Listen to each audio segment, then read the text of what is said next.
Hello dear students, स्वागत है आप सभी का एक्सपी क्लासेस में। और आज इस वीडियो लेक्चर में हम लोग कक्षा 12 रसायन विज्ञान केमिस्ट्री के दोनों किताबों के सभी महत्वपूर्ण जो आपके क्वेश्चन होने वाले हैं हर एक चैप्टर से उस पर बेहतरीन तरीके से टिक लगाएंगे। आप ये क्वेश्चन या तो अगर आपके पास किताब अच्छी तरीके से देख लीजिएगा, अगर आपके पास किताब नहीं है तो आप मुझे कमेंट्स कर दीजिएगा कि एनसीईआरटी की किताब कहाँ से प्राप्त करें, फ्री में वो भी। तो आप मुझे कमेंट्स कर सकते हैं, मैं आपको बता दूंगा कि फ्री में यहाँ से आपको एनसीईआरटी की किताबें जो है मिल जाएंगी रसायन विज्ञान के अंतर्गत। तो इन क्वेश्चनों को आपको देख लेना है, कौन कौन से क्वेश्चन आपको हर हाल में रिवीजन कर लेने हैं, पढ़ लेने हैं। दोनों ही किताबों के अंतर्गत हम लोग टिक लगाने वाले हैं, जो कि आपके आने वाले एग्जाम के लिए बहुत ही महत्वपूर्ण हो सकते हैं। तो ज़्यादा देर न लगाते हुए हम लोग शुरुआत करेंगे पहले अध्याय से शुरुआत करेंगे, टिक लगाएंगे और अंत तक जाएंगे। तो बेहतरीन तरीके से इन क्वेश्चनों को आप देख लीजिएगा। अगर आपके पास किताब नहीं है तो कहीं आप नोट भी कर सकते हैं कि ये आपको टॉपिक हर हाल में पढ़ लेने हैं। अब हम बात करते हैं केमिस्ट्री के जो आपका फर्स्ट चैप्टर है, जो कि है आपका ठोस अवस्था। तो ठोस अवस्था में टिक लगा लीजिए कौन कौन सी चीज़ें बहुत ज़्यादा महत्वपूर्ण है, या आप नोट कर लीजिए कि जो जो आपकी परीक्षा की दृष्टि से आ सकती है। हमने क्या है कि पुराने सालों के सभी पेपरों को देखा हुआ है और सभी प्रकार के क्वेश्चंस को एनालिसिस करके जो जो चीज़ें आपके लिए बहुत ज़्यादा महत्वपूर्ण हैं उन सभी को सेलेक्ट करके जो आपके लिए एकदम से निचोड़ टाइप का है बिल्कुल से, वहाँ अपन टिक लगवा रहे हैं। तो आप अच्छे से देखिएगा, जो जो चीज़ें आपको देखनी है अच्छे से देखिए और अच्छे से आप उसमें क्या करेंगे, टिक लगाएंगे। तो चलिए इसे स्टार्ट करते हैं। तो यहाँ पर आप देखेंगे ठोस अवस्था में आपको लगाना है टिक यहाँ पर कि आपको पढ़ना है ये ठोसों के सामान्य अभिलक्षण। एक बार आपको इसे नॉर्मली पढ़ लेना है कि ठोसों के सामान्य लक्षण क्या है, ये होते कैसे हैं। कभी कभी क्या है कि जब उसका सिंपल क्वेश्चन मूड बनाने का मूड होता है तो वो दे देता है, क्योंकि एक दो बार ये आ चुका है। और ये क्रिस्टलीय ठोस और अक्रिस्टलीय ठोस, ये जरूर पढ़ के जाना है। क्या पढ़ना है? क्रिस्टलीय ठोस और अक्रिस्टलीय ठोस। और इसमें पढ़ना क्या है? तो क्रिस्टलीय ठोस के एग्जाम्पल्स। क्या पढ़ना है? क्रिस्टलीय ठोस के एग्जाम्पल्स और अक्रिस्टलीय ठोस के एग्जाम्पल्स जरूर पढ़ना है। कि कभी कभी ऐसा क्वेश्चन आ जाता है कि क्रिस्टलीय ठोस के दो उदाहरणों को बताइए, या फिर कभी कभी क्या होता है कि आपका मल्टीपल चॉइस क्वेश्चन में आ जाता है और कह देता है कि निम्नलिखित में से कौन सा क्रिस्टलीय ठोस है, नीचे ऑप्शन दे देता है। तो क्रिस्टलीय ठोस के और अक्रिस्टलीय ठोस के उदाहरण जरूर पढ़ेंगे और इनके बारे में पढ़ेंगे कि इनमें जो है जो कण है उनका अरेंजमेंट कैसा होता है। ठीक है, क्रिस्टलीय ठोस और अक्रिस्टलीय ठोस। आगे फिर पढ़ेंगे आप इन ये जो ठोस है उनके प्रकार में आप पढ़ेंगे आणविक ठोस को, फिर आप पढ़ेंगे आणविक ठोस पढ़ लिया, क्रिस्टलीय ठोस, आणविक ठोस। आणविक ठोस के बाद आप पढ़ेंगे धात्विक ठोस, आयनिक ठोस। ये सब ठोस के क्या है? प्रकार हैं। तो ये जो आपके ठोस जो है चारों प्रकार, ये आपको क्या कर लेने हैं? पढ़ लेने हैं। क्लियर इतना? कोई दिक्कत? चलिए अब आगे चलते हैं। फिर आपको पढ़ना है इसमें से एकक कोष्ठिका, यूनिट सेल। कि यूनिट सेल क्या होती है, बहुत बार आया है पेपर में और जनरली हर बार आता है कि यूनिट सेल क्या होती है। अगर यूनिट सेल नहीं पूछेगा तो फिर आपसे पूछेगा क्रिस्टल जालक क्या होता है। तो यूनिट सेल या क्रिस्टल जालक, इनमें से कुछ ना कुछ आपको पढ़ के ही जाना है ताकि आपको पता रहे कि इसमें से क्या आता है। ठीक है, तो यूनिट सेल और क्रिस्टल जालक यानी एकक कोष्ठिका और क्रिस्टल जालक जरूर पढ़ के जाना है, इसमें कोई संकोच नहीं करना है। यूनिट सेल और क्रिस्टल जालक ये आपको पढ़ के ही जाना है। और ये आपको ये जो आपको टेबल दिख रही है, इसे आप स्क्रीनशॉट ले लीजिए। ये टेबल आपको जरूर से पढ़ के जानी है। ये इस बात की गारंटी है कि 1 नंबर यहाँ से आपको मिलेगा। ये 7 आपके ये दिए हुए हैं तो ये आपको पढ़ लेने, तो यहाँ से आपको 1 नंबर मिलेगा। इससे क्या है कि कभी कभी क्या होता है कि वो इस तरह से पूछ देता है कि अक्षीय दूरियां बराबर हैं, अक्षीय कोण बराबर हैं, तो आपको उस क्रिस्टल तंत्र का नाम बताना है। तो उस क्रिस्टल तंत्र का क्या नाम होगा? घनीय, या उसे बोलते हैं अपन क्यूबिक। ठीक है, तो इस तरह से वो पूछ देता है। क्लियर इतना? तो ये सभी आपको, ये जो आपको दिख रहे हैं, ये पूरी टेबल आपको क्या कर लेनी है? कंप्लीट कर लेनी है। ये कंप्लीट करने के कारण आपको यहाँ पर 1 नंबर का क्वेश्चन जरूर मिलेगा देखने को, क्योंकि इससे एक क्वेश्चन हर बार आया है और हर बार आता है। आगे चलते हैं और देखते हैं यहाँ पे, और इसमें जो बहुत ज़्यादा महत्वपूर्ण है वो और कौन सी चीज़ें हैं। तो यहाँ पर आप देखेंगे कि जो आपका ये फलक केंद्रित एकक कोष्ठिका यानी FCC, और यहाँ पर आप देखेंगे अंतः केंद्रित एकक कोष्ठिका BCC। फलक केंद्रित हो गया, अंतः केंद्रित हो गया। ठीक है, इन दोनों को पढ़ लेना है। फिर आगे चलेंगे और देखेंगे और इसमें जो बहुत ज़्यादा महत्वपूर्ण है, तो यहाँ पर आप देखेंगे कि ये निविड़ संकुलन आपको नहीं पढ़ना है ज़्यादा। और आगे चलते हैं, आगे चलते हैं, आगे चलते हैं आगे चलते हैं। ये जो आपकी पैकिंग है हेक्सागोनल क्लोज्ड पैकिंग, और ये आपकी CCP, ये आपको जरूर पढ़नी है, HCP और CCP। इसके बाद आगे चलते हैं और देखते हैं और इसमें क्या पढ़ना है। तो ये आपका यहाँ पे जो परसेंटेज लिखा है ना, कि किसकी कितनी संकुलन क्षमता होती है, ये जरूर पढ़ के जाना है कि कभी कभी पूछ देता है सीधे सीधे मल्टीपल चॉइस क्वेश्चन में कि सीसीपी की पैकिंग एफिशिएंसी कितनी होती है। तो यानी आप से पूछ रहा है कि सीसीपी की जो आपकी घनीय निविड़ संकुलन संरचना है उसमें जो आपकी संकुलन क्षमता है वो कितनी होती है, 74% होती है। नहीं तो आपसे पूछ देता है कि इसके लिए ये जो 74% होती है ये सिद्ध करके दिखाओ, तो ये आप जरूर करके जाइएगा। अगला है आपका अंतः केंद्रित घनीय संरचना में संकुलन क्षमता, ये भी आपको पढ़ना है क्योंकि ये भी आपका आता रहता है।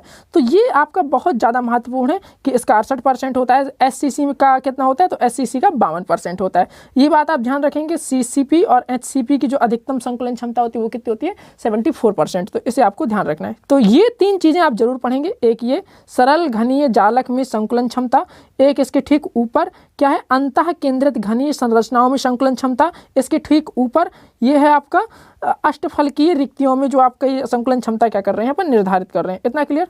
बस अब आपको इतना पढ़ना है। इसके बाद फिर आपको एक ये जो आपका जो सूत्र दिख रहा है ना,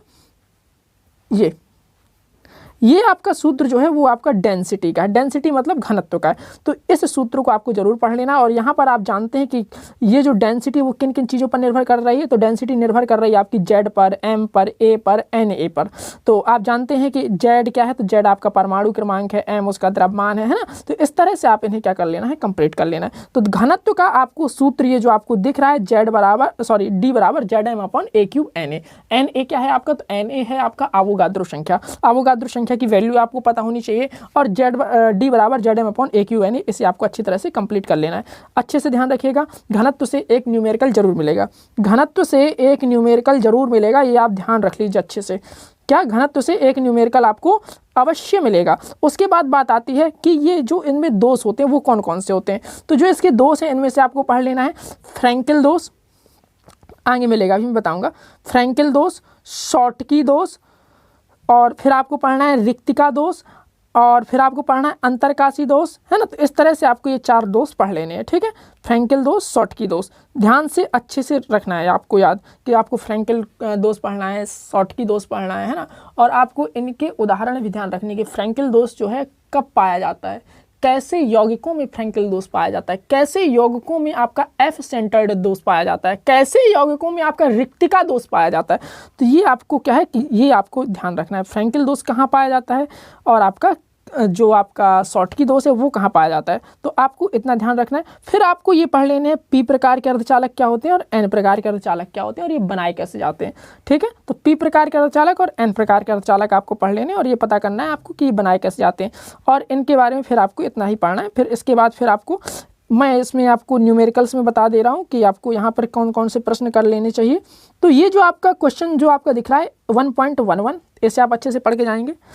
फिर आपको क्वेश्चन दिख रहा है 1.15, इसे आप अच्छे से पढ़ के जाएंगे। क्वेश्चन 1.13, यहाँ आपके ये 3 प्रश्न हो गए।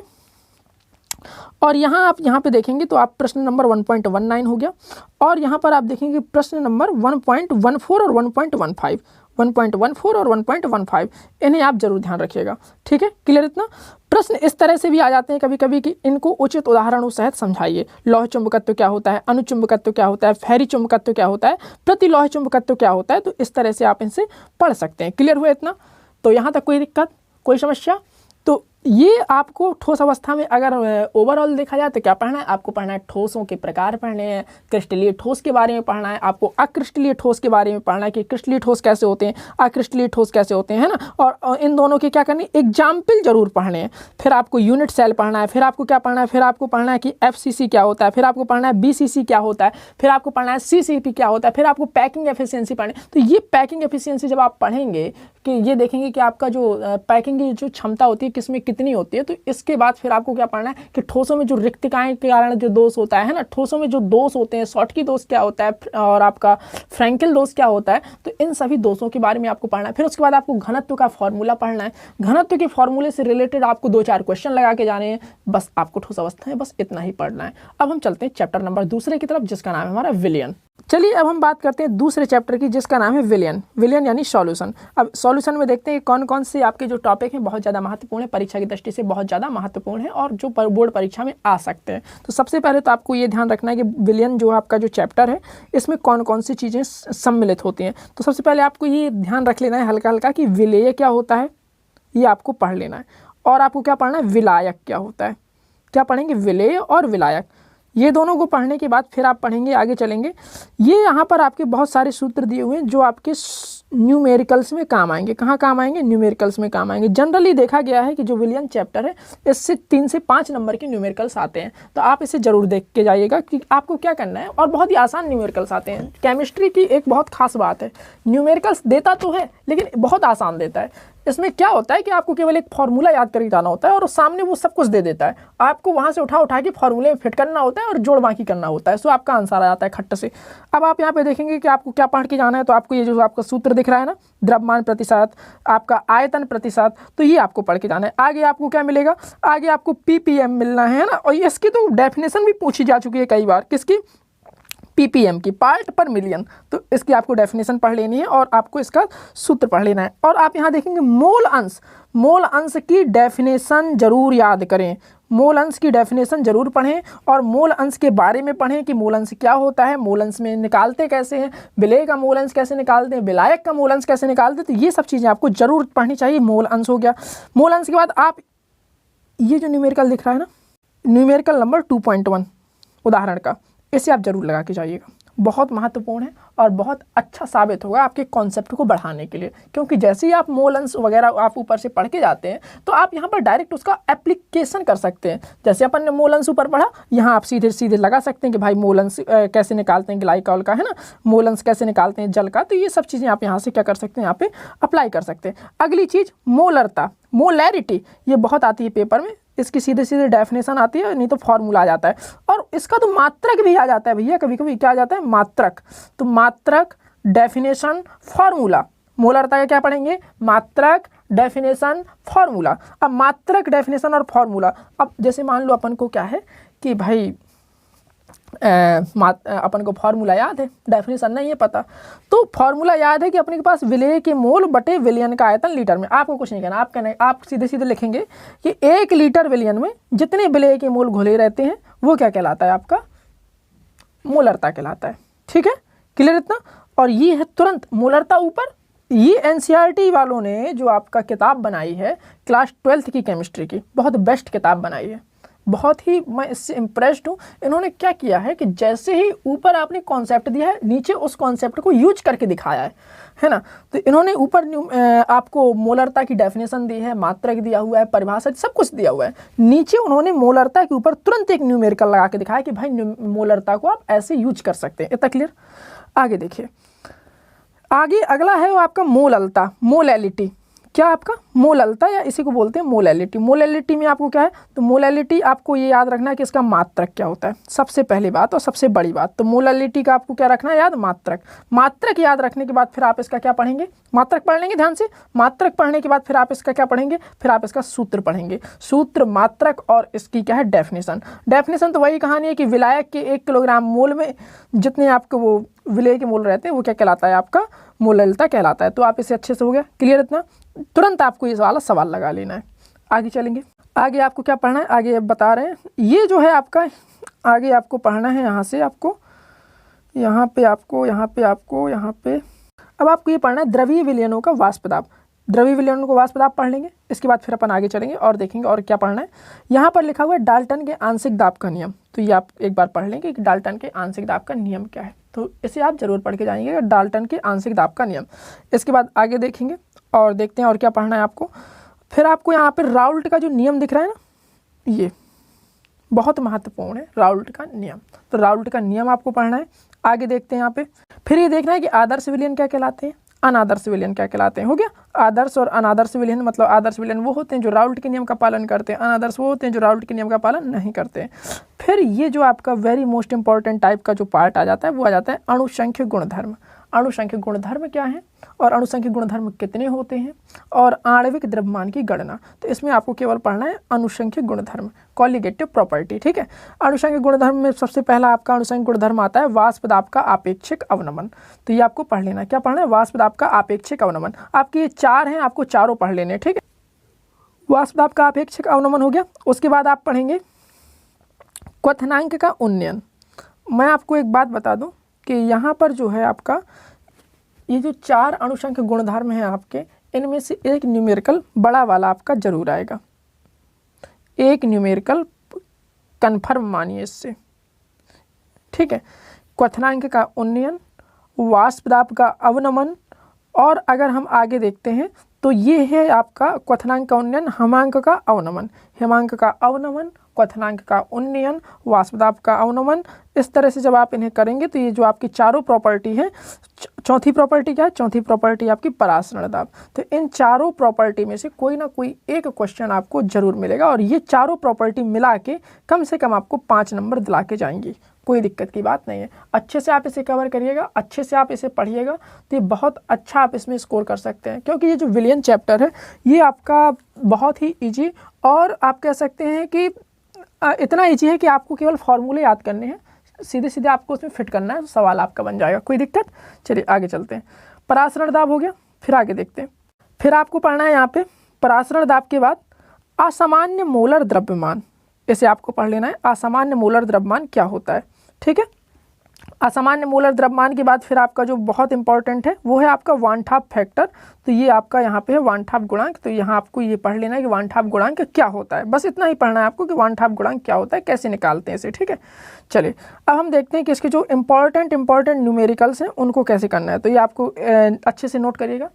न्यूमेरिकल्स नंबर 2.5 इसे पढ़ेंगे। दूसरा बात आपको ये पढ़ना है 2.8, फिर आपको करना है यहाँ पे 2.17, फिर आपको यहाँ पे करना है 2.22।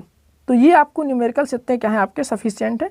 इतने अगर आप न्यूमेरिकल्स कर लेते हैं, और सारे आप क्या कर सकते हैं कि जितना भी आपको हो सके तो न्यूमेरिकल्स ये कर लीजिएगा, और आप प्रयास करिएगा कि उदाहरण आप कर सकें। उदाहरण कर लीजिए, न्यूमेरिकल्स कर लीजिए, और आप इसमें फॉर्मूले याद कर लीजिए, क्योंकि जितने भी क्वेश्चन हैं न्यूमेरिकल्स ज़्यादातर इससे पूछे जाते हैं। तो आप क्या करेंगे कि वहाँ से फॉर्मूले में आप फिट करेंगे और आपका आंसर मिल जाएगा।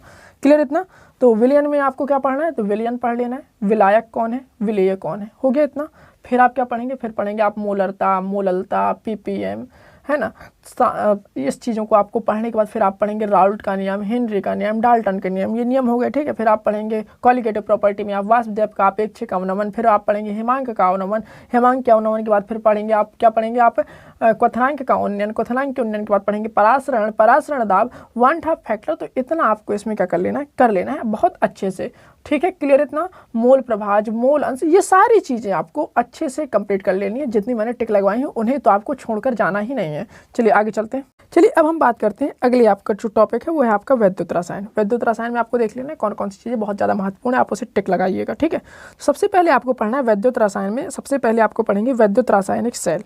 वैद्युत रासायनिक सेल पढ़ेंगे। वैद्युत रासायनिक सेल पढ़ने के बाद फिर आप क्या पढ़ेंगे, ये आपकी गैल्वेनिक सेल, तो वही आगे चलेंगे। फिर आप देखेंगे कि और क्या पढ़ना है आपको, इलेक्ट्रोड विभव का मापन। फिर आगे देखेंगे आपको और क्या पढ़ना है यहाँ पे। यहाँ के बाद आपको पढ़ना है ये जो आपकी श्रेणी बनी है ना, ये आप एक बार जरूर देख लीजिएगा, बस केवल आपको देखना है क्या चल रहा है इसमें, ठीक है। ये आपको देख लेना ऊपर नीचे क्या कैसा सिस्टम है, ठीक है। हाँ, जो मोस्ट इम्पॉर्टेंट है वो है आपका नष्ट समीकरण, इसे आप जरूर पढ़िए, ठीक है। ये वेरी वेरी मोस्ट इंपॉर्टेंट है नष्ट समीकरण। कौन, नष्ट इक्वेशन जो है आपकी बहुत ज़्यादा इंपॉर्टेंट है, परीक्षा की दृष्टि से बहुत बार आई है और इस बार भी आने की इसकी क्या है बहुत ज़्यादा संभावना है। तो नष्ट समीकरण आपको पढ़ लेना है। नष्ट समीकरण की आपको क्या कर लेनी है कि आपको नष्ट समीकरण की जो भी आपकी इक्वेशन है, आगे आपको इक्वेशन मिलेगी तो वो आपको क्या कर लेनी है, याद कर लेनी है, ठीक है। नष्ट समीकरण की इक्वेशन हो गई। उसके बाद आप देखेंगे कि इसके बाद आपको क्या पढ़ना है कि नष्ट समीकरण का साम्य स्थिरांक, वो तो नष्ट समीकरण के अंतर्गत ही आ जाएगा। फिर आगे देखिए आप और क्या पढ़ेंगे, ये जो आपका दिया हुआ है 3.2, इसे जरूर करें। ये आपका देखने में जरूर है आपका उदाहरण, लेकिन ये आपका परीक्षा की दृष्टि से उतना ही ज़्यादा महत्वपूर्ण है जितना ज़्यादा ये आपको उदाहरण दिख रहा है, ठीक है। तो नष्ट समीकरण का इसमें बढ़िया तरीके से प्रयोग किया गया है। इसमें जो नष्ट का जो साम्य स्थिरांक है उसके बारे में चर्चा की गई है, दिखाया गया है कि नष्ट का साम्य स्थिरांक कैसे निकालना है, ठीक है। उसके बाद आपको ये जो आपका गिब्स ऊर्जा है और या जो आपकी वैद्युत रासायनिक सेल है, इसको आपको पढ़ना है। गिब्स ऊर्जा, विद्युत रासायनिक सेल। गिब्स ऊर्जा और विद्युत रासायनिक सेल पढ़ने के पश्चात आप पढ़ेंगे विद्युत अपघटनी विलयनों का चालकत्व। तो आपको ये नहीं पढ़ना है ज़्यादा, और क्योंकि यहाँ पर अपन बहुत ज़्यादा महत्वपूर्ण चीज़ें टिक कर आ रही हैं जो बहुत ज़्यादा महत्वपूर्ण है, आपको पेपर के टाइम से पहले आपको केवल फेर कर ही जाना है। तो उन्हीं चीज़ों के बारे में अपन चर्चा करेंगे यहाँ पे। तो आपको यहाँ पर ये कुछ नहीं फालतू का नहीं पढ़ना, ये नहीं पढ़ना आपको। और आगे देखते हैं। नष्ट समीकरण के बाद आपने नष्ट समीकरण पढ़ लिया। अब इसके बाद आप पढ़ेंगे ये नियम। किसका नियम है, ये नियम है आपका कोहल-राउस का नियम। जरूर पढ़ के जाएंगे। किसका नियम, कोहल-राउस का नियम आप जरूर पढ़ेंगे नष्ट समीकरण के बाद। आगे चलते हैं और देखते हैं और क्या पढ़ना है आपको परीक्षा की दृष्टि से जो आपके लिए बहुत ज़्यादा महत्वपूर्ण है। कोहल-राउस का नियम हो गया। उसके बाद आप पढ़ेंगे माइकल फैराडे के बारे में। तो फैराडे के जो है आपके दो नियम हैं, एक ये नियम और एक ये नियम, इन्हें आप जरूर पढ़ेंगे। हालांकि फैराडे ने फिजिक्स में भी दो नियम दिए थे, तो वो वाले नहीं है, ये केमिस्ट्री वाले नियम है, तो आप इन दोनों को पढ़ना है आपको। तो फैराडे के ये दोनों नियम, ये प्रथम नियम और द्वितीय नियम, ये आपको पढ़ना है कि प्रथम नियम क्या कहता है आपका, द्वितीय नियम क्या कहता है। ठीक है, क्लियर इतना। लेकिन मेरा ये अनुमान है कि ये जो क्वेश्चन है आपका इससे बनने वाला है, तो बन सकता है आपका नष्ट समीकरण से, और नष्ट समीकरण से उसके आपके न्यूमेरिकल्स आ सकते हैं। ठीक है, और बहुत करो तो आप इससे पूछ सकता है कि कोहल-राउस का नियम क्या है, और आपसे इसमें और पूछने के लिए कह सकता है कि विद्युत अपघटनीय सेल के बारे में बताइए। क्लियर इतना। इसके बाद अगर हम चर्चा करते हैं कि और इससे क्या बन सकता है, तो आप यहाँ पर देखेंगे ये जो आपका वेरी मोस्ट इंपॉर्टेंट है, प्राथमिक बैटरियाँ क्या होती हैं। प्राथमिक बैटरियाँ के बारे में चर्चा करना है कि प्राथमिक बैटरियाँ क्या होती हैं, ये आपको पढ़ना है। फिर दूसरा आप पढ़ेंगे संचायक बैटरी। और एक बात और ध्यान रखिएगा, प्राथमिक बैटरी के उदाहरण और द्वितीयक बैटरी के उदाहरण और चित्र बनाने जरूर सीख लीजिए। प्राथमिक बैटरी का चित्र, द्वितीयक बैटरी का चित्र, इनमें अंतर क्या होता है ये भी आप सीख लीजिए। प्राथमिक बैटरी और द्वितीयक बैटरी में अंतर, चित्र, और ये जो है आपका मोस्ट इंपॉर्टेंट टॉपिक है संचारण। संचारण क्या होता है ये तो आप जानते हैं, किसी चीज़ का नष्ट होना ही क्या कहलाता है, संचारण कहलाता है। अब संचारण होता है कैसे, किन कारणों से होता है, तो इन सब चीज़ों का आपको ध्यान रखना है। ठीक है, चलिए, तो आपके जो विद्युत रसायन चैप्टर में था यहीं तक आपका क्या था, इंपॉर्टेंट था। अब हम चलते हैं चौथे चैप्टर की तरफ। चलिए अब हम बात करते हैं अपने चौथे चैप्टर की, जिसका नाम है आपका रासायनिक बलगतिकी। रासायनिक बलगतिकी में जो आपका बहुत ज़्यादा महत्वपूर्ण है आपके लिए परीक्षा की दृष्टि से, केवल वही बताया जाएगा, आप आगे देखिएगा जो आपके लिए बहुत ज़्यादा महत्वपूर्ण है। तो आप यहाँ पर देखेंगे सबसे पहले आपको पढ़ना है रासायनिक अभिक्रिया का वेग क्या होता है। ठीक है, जब आप अभिक्रिया का वेग पढ़ लेंगे तो उसके बाद आपको क्या पढ़ना है, अभिक्रिया के वेग के बाद अभिक्रिया के वेग की इकाइयों के बारे में चर्चा करनी है कि अभिक्रिया के वेग की जो इकाइयां हैं, यूनिट जो होती हैं अभिक्रिया के वेग की, वो क्या क्या होती हैं। क्लियर इतना। तो जैसे ही आप अभिक्रिया का वेग पढ़ लेंगे, अभिक्रिया के वेग की इकाइयाँ पढ़ लेंगे, तो उसके बाद क्या पढ़ना है, आपको पढ़ना है अभिक्रिया के वेग को प्रभावित करने वाले कारक।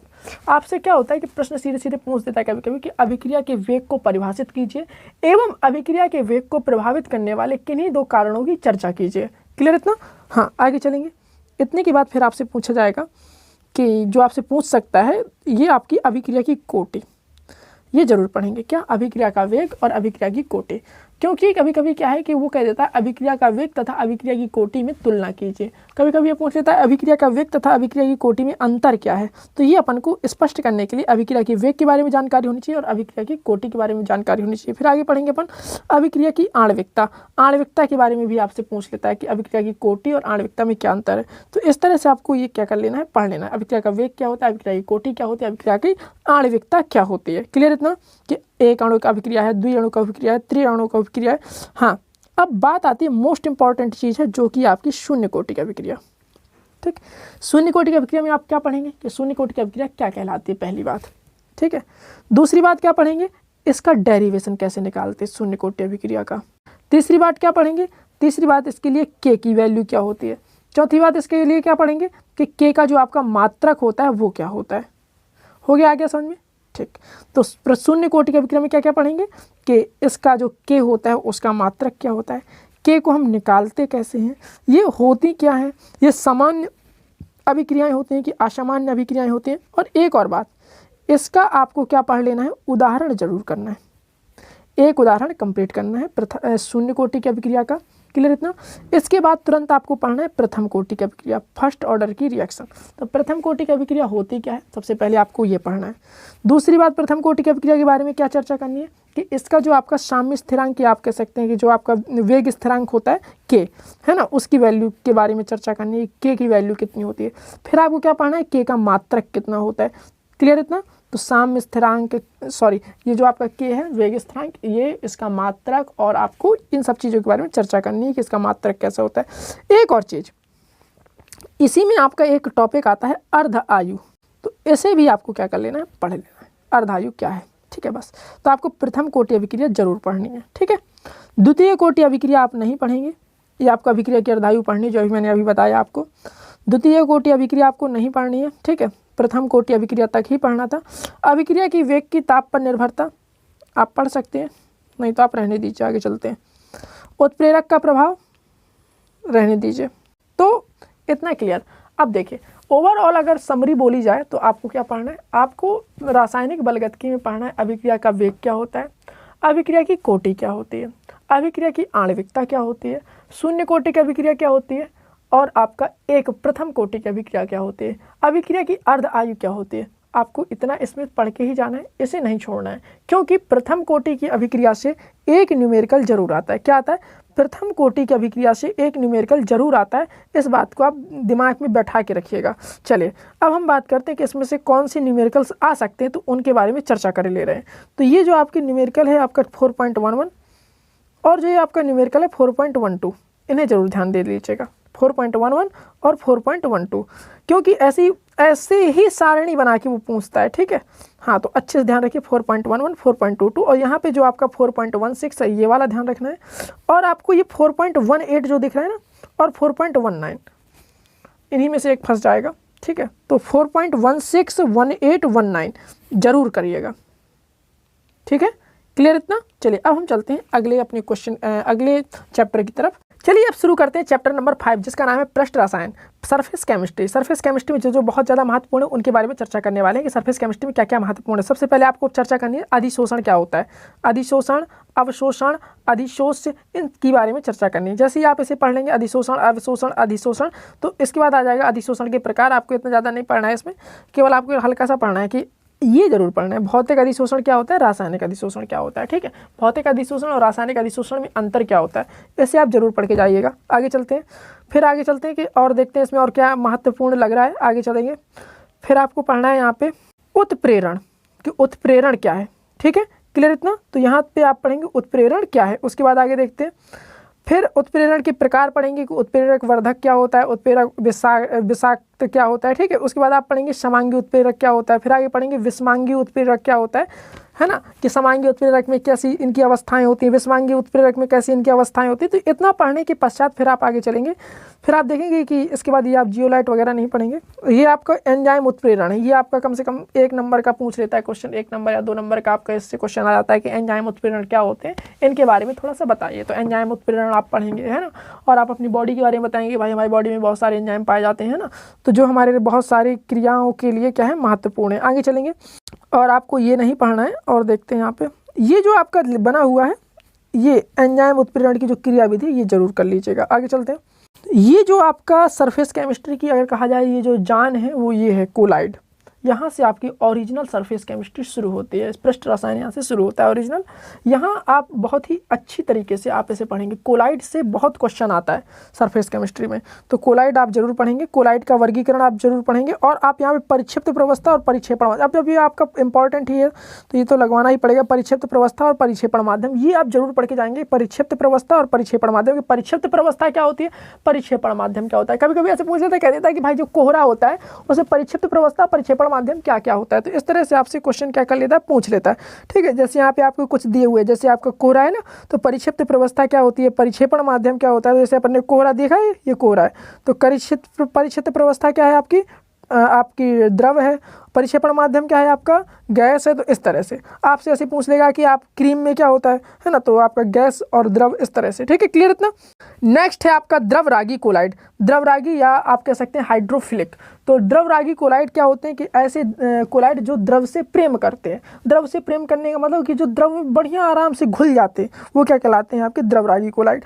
और जो द्रव से घृणा करते हैं वो क्या कहलाते हैं, द्रव विरागी कोलाइड। तो इन दोनों को आपको पढ़ लेना, द्रवरागी कोलाइड क्या होते हैं और द्रव विरागी कोलाइड क्या होते हैं। इतना क्लियर? तो द्रवरागी कोलाइड और द्रव विरागी कोलाइड, द्रवरागी और द्रव विरागी कोलाइड के बाद आपको पढ़ना है, इसके बाद आपको साबुन की शोधन क्रिया पढ़ लेनी है, मिश्र निर्माण को भी पढ़ लेना, साबुन की शोधन क्रिया और मिश्र निर्माण। क्लियर इतना? कोई दिक्कत नहीं? चलिए अब आप यहाँ पे क्या पढ़ेंगे, पेप्टाइजेशन या पेप्टन।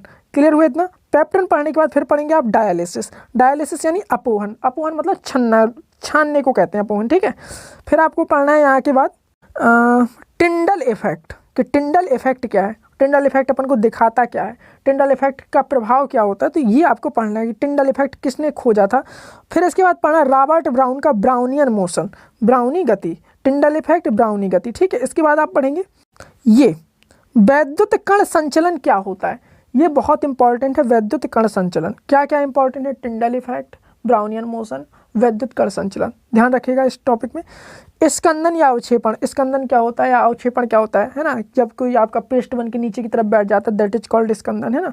इसके बाद आपको क्या पढ़ना है, आपको यहाँ पर फिर पढ़ना है पायस क्या होता है, पायस या इमल्सन जिसे बोलते हैं ना। तो इमल्सन दो प्रकार का होता है, तेल में जल वाला और जल में तेल वाला, ठीक है। फिर इसके बाद अपन को ये पढ़ना है कि को आकाश का नीला रंग क्यों दिखाई देता है।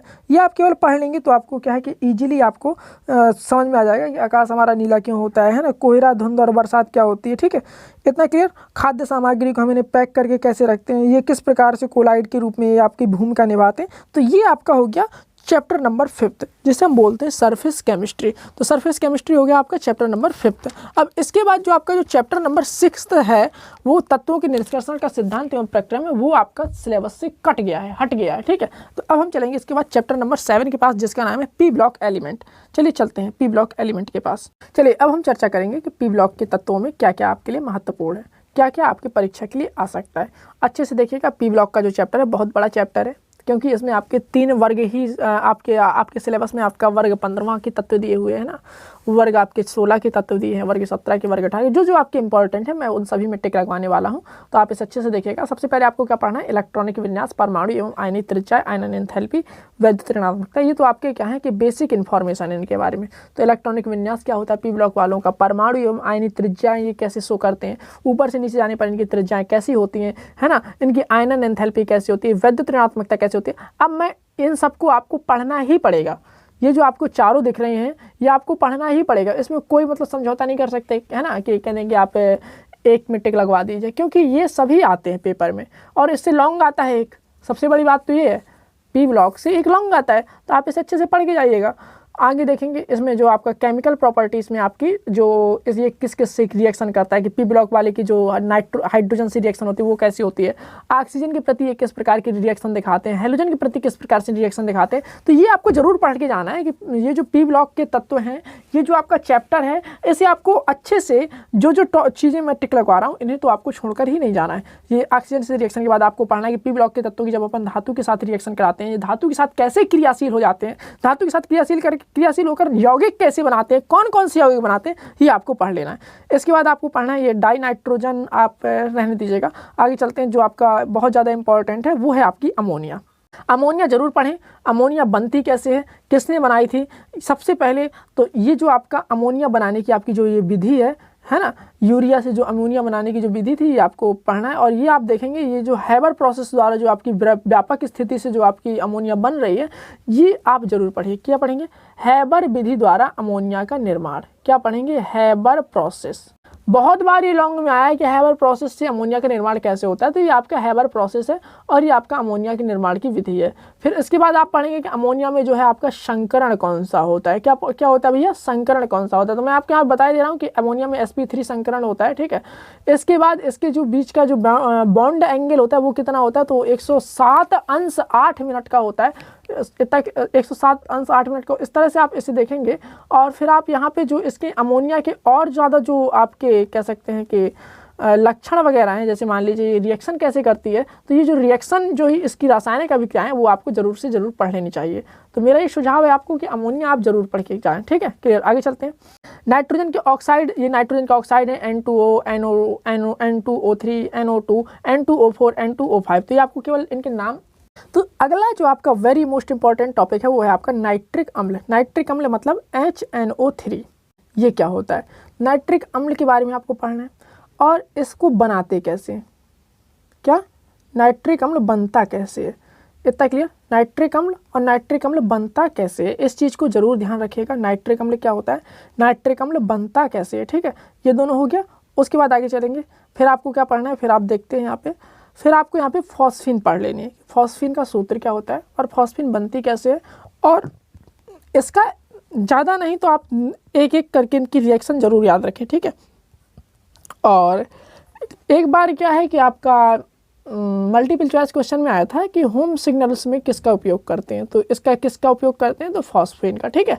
आगे चलते हैं, फास्फोरस ट्राइक्लोराइड, तो PCl3 पढ़ के जाइएगा। फास्फोरस ट्राइक्लोराइड ज़्यादा नहीं पढ़ना है आपको, ये पढ़ना है कि इसे बनाते कैसे हैं, बनाते कैसे हैं, एक इसका गुण पढ़ लीजिए। फास्फोरस पेंटाक्लोराइड PCl5 बनाते कैसे हैं, ये आपको जरूर पढ़ना है, ठीक है।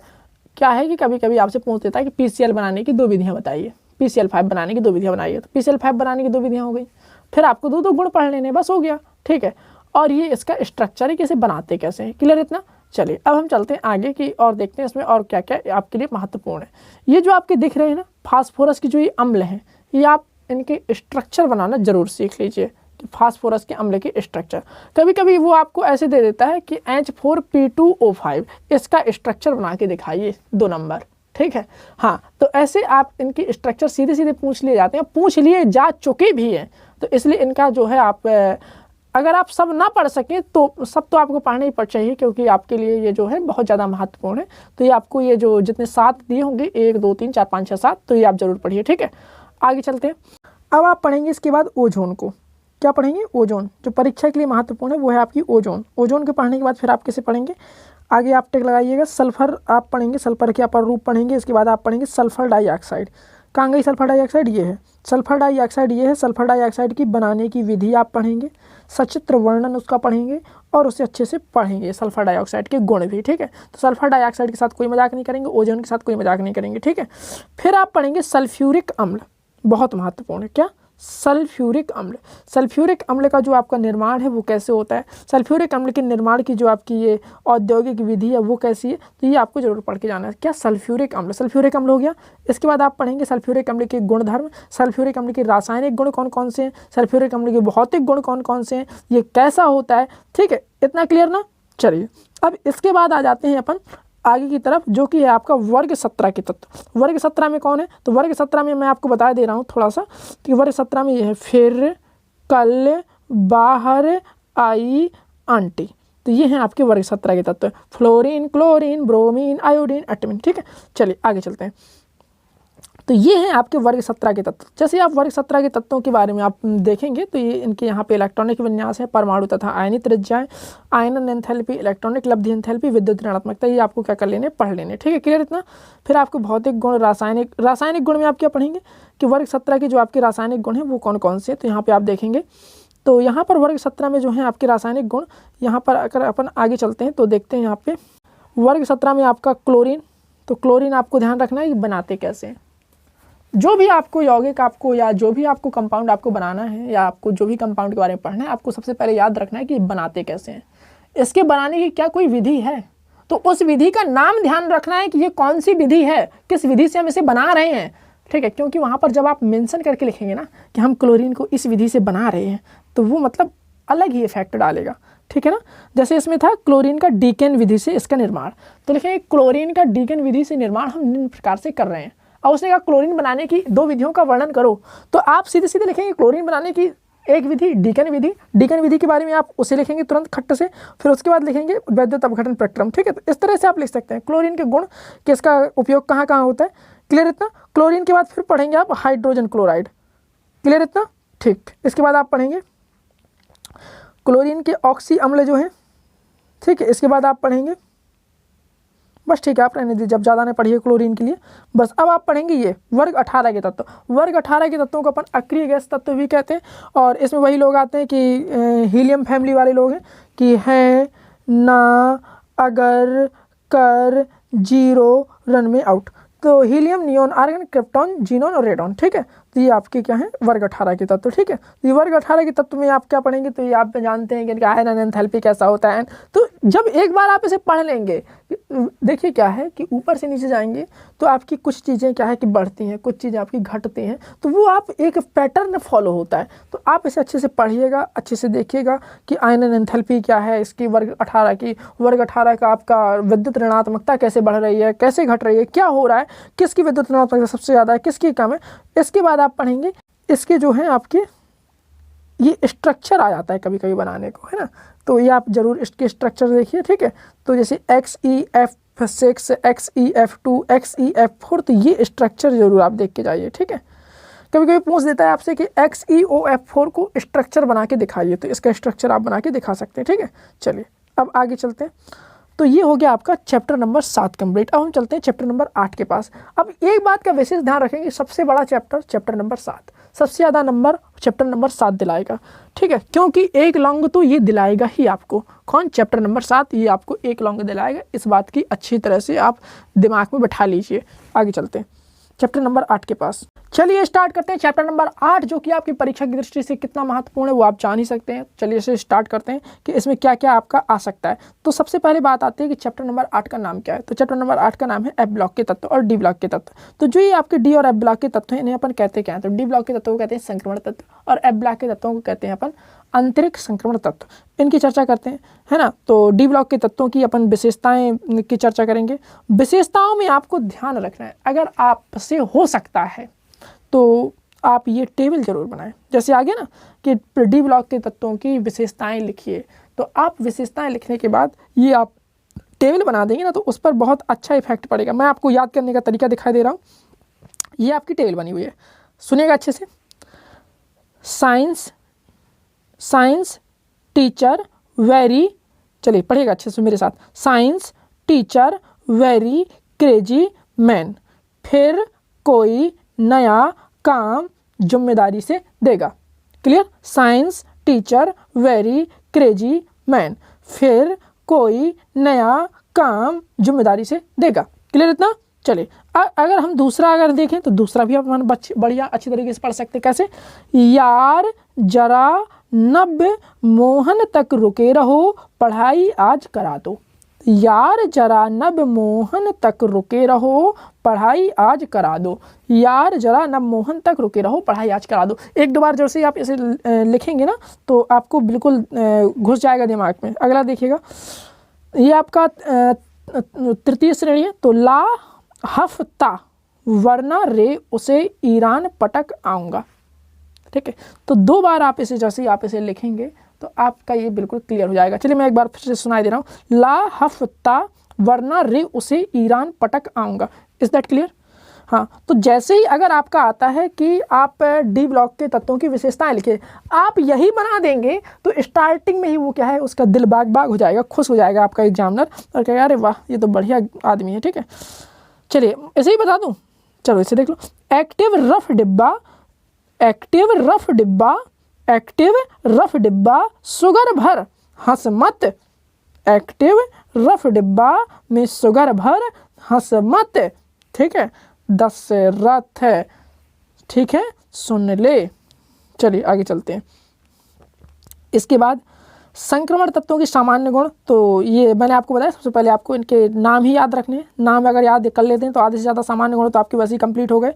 और जैसे आप नाम याद करेंगे तो आपके परमाणु क्रमांक याद हो जाएंगे। परमाणु क्रमांक जैसे आपको याद होते हैं, परमाणु क्रमांक याद होने के साथ साथ जैसे आपको परमाणु क्रमांक याद होते हैं तो आप क्या है, इलेक्ट्रॉनिक विन्यास बड़े आराम से लिख सकते हैं। और इलेक्ट्रॉनिक विन्यास लिखने के साथ साथ आपकी आधे से ज़्यादा समस्याएं क्या हैं, खत्म हो गई। अब इलेक्ट्रॉनिक विन्यास याद करेंगे तो फिर ये आपकी ऑक्सीडेशन स्टेट्स हैं, इन्हें ध्यान रखना है कि डी ब्लॉक के तत्व वेरिएबल ऑक्सीडेशन स्टेट को शो करते हैं। वेरिएबल ऑक्सीडेशन स्टेट मीन्स इनकी जो ऑक्सीडेशन स्टेट्स होती हैं वो वेरिएबल मतलब वेरिएबल को मतलब क्या बोलते हैं, जो एक समान ना रहें, अलग अलग रहें।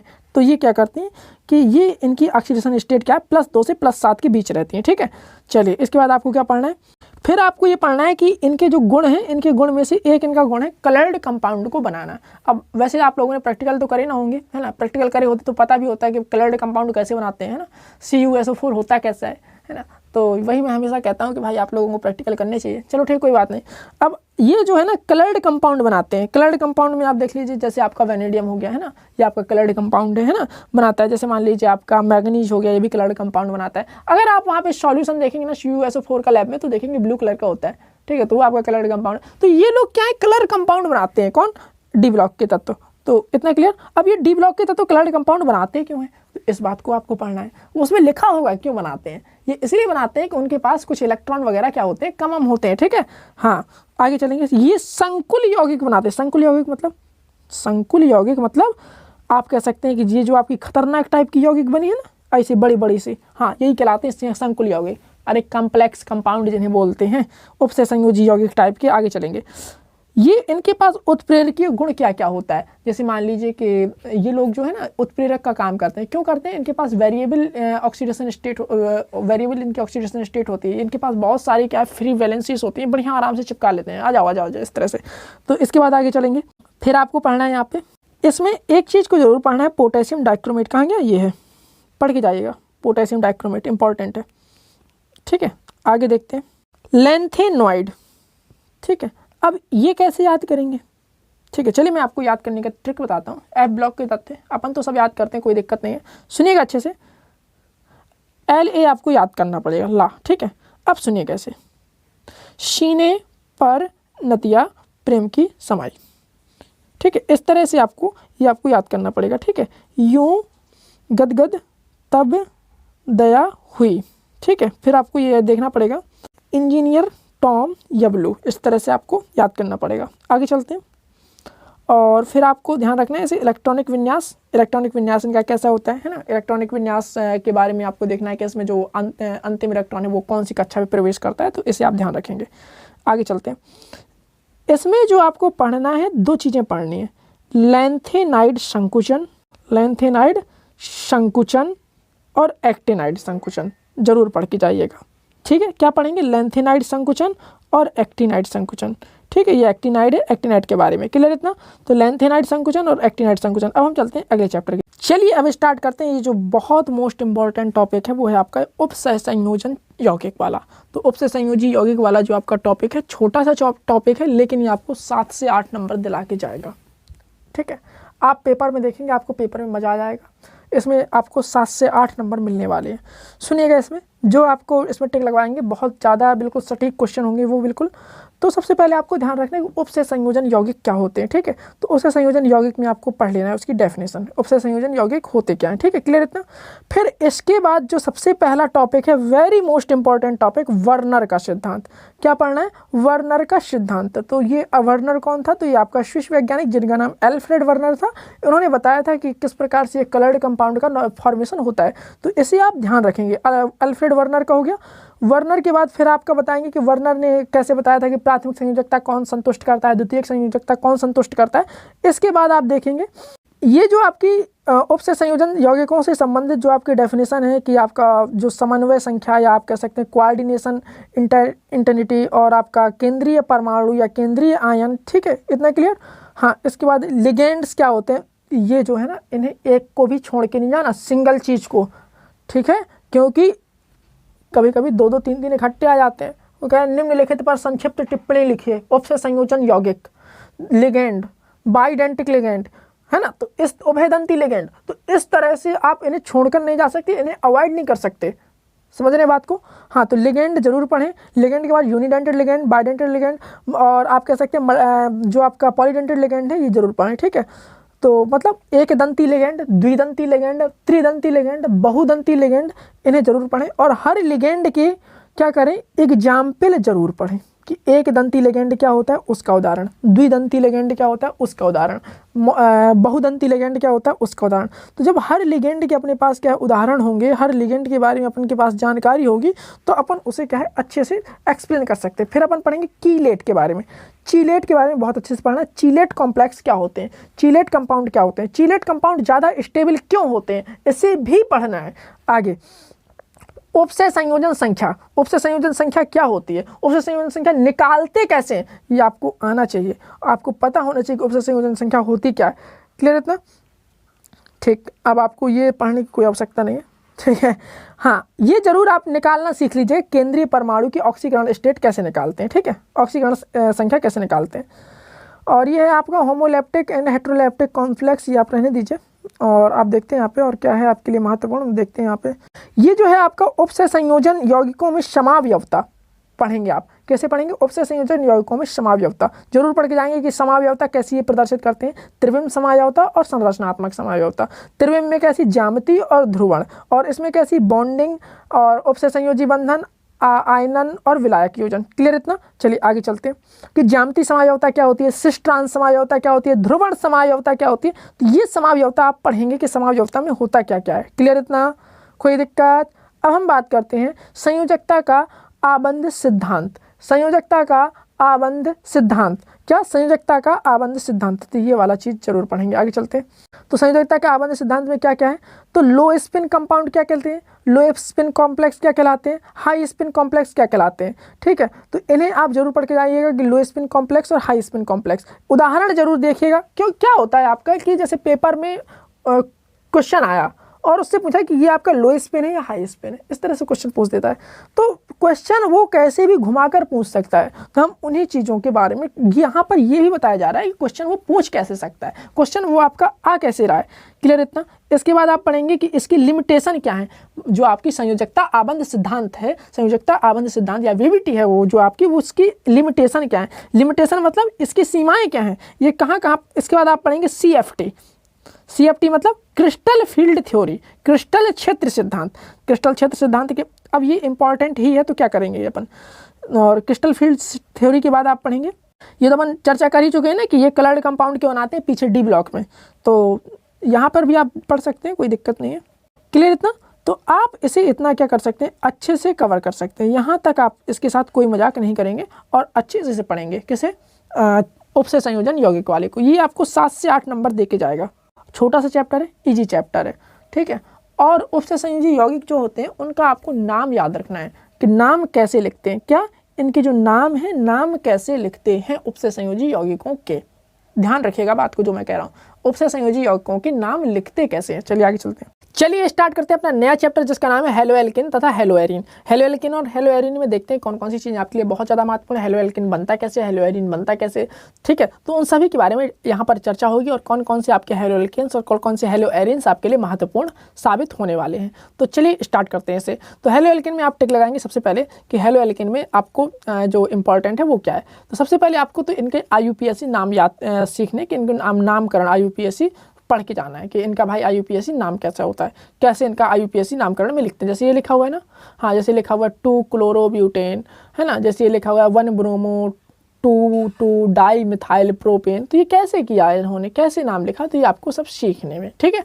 जैसे ही आप इसे पढ़ेंगे इसके बाद आपको क्या करना है, क्योंकि इसके डायरेक्ट एक्चुअली होता क्या है कि अब यहाँ से होगी ऑर्गेनिक केमिस्ट्री शुरू। क्या होता है आपका कि एग्जामिनर आपको सीधे सीधे कंपाउंड दे देता है और कह देता है आपसे कि इसका IUPAC नाम लिखिए। क्लियर इतना। हाँ, IUPAC 11 में था लेकिन पूछ देता है, उसके पूछने का तो अलग ही लेवल रहता है यहाँ पे यूपी बोर्ड में, तो पूछ लेता है, ठीक है, कोई दिक्कत। चलिए आगे चलते हैं। अब आपको देखना है कि ये जो आपका हेलो एल्केन है वो बनाना कैसे है, हेलो एल्केन बनते कैसे हैं। तो हेलो एल्केन बनते कैसे हैं, हेलो एरीन कैसे बनते हैं, तो इन सभी की क्या होगी यहाँ पे चर्चा होगी कि हेलो एल्केन और हेलो एरीन्स को बनाना कैसे है, ठीक है। तो चलिए स्टार्ट करते हैं कि हेलो एरीन और हेलो एल्केन कैसे बनाते हैं। तो ये जो हेलो एल्केन है बनाते हैं अपन एल्कोहल से। कैसे बनाते हैं, एल्कोहल से। क्लियर इतना। एल्कोहल से कैसे बनाते हैं, तो यहाँ पे जो आपका एल्कोहल दिया हुआ है, एल्कोहल की इनके साथ रिएक्शन करा देते हैं। जैसे एल्कोहल दिया है, एल्कोहल के अगर अपन HCl से रिएक्शन करा दें ZnCl2 की उपस्थिति में, तो आपका हेलो एल्केन बन जाता है। हेलो एल्केन में कुछ नहीं, एल्केन है, एल्केन का एक H हटा दो आप और उसमें आप एक हेलोजन लगा दो, तो वो आपका हेलो एल्केन कहलाता है। क्लियर इतना। फिर बात आती है हाइड्रोकार्बन से। तो हाइड्रोकार्बन क्या है, हाइड्रोकार्बन वो लोग होते हैं जिनके पास केवल हाइड्रोजन और कार्बन होता है, तो वो कहलाते हैं आपके हाइड्रोकार्बन। क्लियर इतना। हाइड्रोकार्बन से आप क्या बना सकते हैं, बड़े आराम से बना सकते हैं। इसके बाद बात करते हैं हेलोजन के विनिमय से। हेलोजन के विनिमय से मतलब इसका हेलोजन इसके पास चला जाएगा, इसका हेलोजन इसके पास चला जाएगा। जैसे मान लो यहाँ पे अपन ने R की जगह Cl लिख दिया, RCl की रिएक्शन NaI से कराएंगे तो क्या बनेगा, NaCl और वहाँ पे RI बनेगा। क्लियर इतना। तो एक दूसरे के एक्सचेंज भी करा लेते हैं। अब बात आती है हेलो एरीन्स। अब हेलो एरीन क्या होता है, अब बेंजीन रिंग में अगर आपका X से चिपक जाए तो वो आपका हेलो एरीन होता है ना। तो वो आपका हेलो एरीन बनता कैसे, तो उसने कहा सेंडमायर रिएक्शन से बनता है। अब आपकी रिएक्शन आनी शुरू हो जाती है, ठीक है। तो ये आपकी रिएक्शन बहुत फेमस रिएक्शन है, कौन सी, सेंडमायर रिएक्शन। जरूर पढ़ के जाइएगा, परीक्षा की दृष्टि से बहुत ज़्यादा फेमस है, बहुत बार आई है। नहीं तो ये डायरेक्ट ऐसे बनाई, क्या होता है एक्चुअली वो ऐसे बना देगा, ठीक है। मैं आपको बताता हूँ यहाँ पे, वो आपको ऐसे बना देगा, ठीक है। जैसे उसने ये बना दिया, उसने ये बना के फिर वो क्या करेगा कि ऐसे बना देगा, वो इस तरह से उसने ये बना दिया, ठीक है।